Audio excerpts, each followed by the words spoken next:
High বন্ধুরা, আমি আজকে আপনাদেরকে দেখিয়ে দিব 2026 সালে কিভাবে আপনারা নতুন নিয়মে আপনাদের ভিডিওর ব্যাকগ্রাউন্ডগুলো কিভাবে রিমুভ করবেন। তো সেটা আমি আপনাদেরকে আজকে দেখাবো ক্যাপকাট দিয়ে।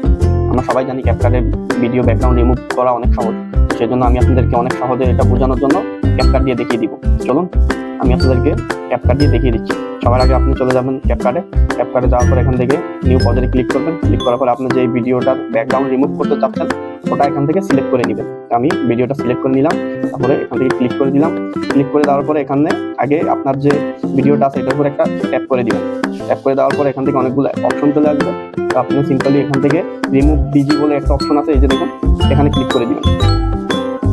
এখানে ক্লিক করে দেওয়ার পরে দেখুন এখান থেকে ব্যাকগ্রাউন্ড রিমুভ করার জন্য অনেকগুলো অপশন দিচ্ছে। তো আমি আপনাদেরকে প্রথম অপশনটা দিয়ে ব্যাকগ্রাউন্ড রিমুভ করে দেখিয়ে দিচ্ছি। এই যে দেখুন আমার ব্যাকগ্রাউন্ডটি কিন্তু রিমুভ হয়ে গেছে। দেখুন ক্লিয়ার ভাবে আমার ব্যাকগ্রাউন্ডটি কিন্তু রিমুভ হয়ে গেছে। স্পেশাল এসে একদম নতুন নিয়মে ভিডিও ব্যাকগ্রাউন্ড রিমুভ করার নিয়ম। তো ভিডিওটি যদি ভালো লাগে সাবস্ক্রাইব করে লাইক করে দিবেন। ধন্যবাদ সবাইকে।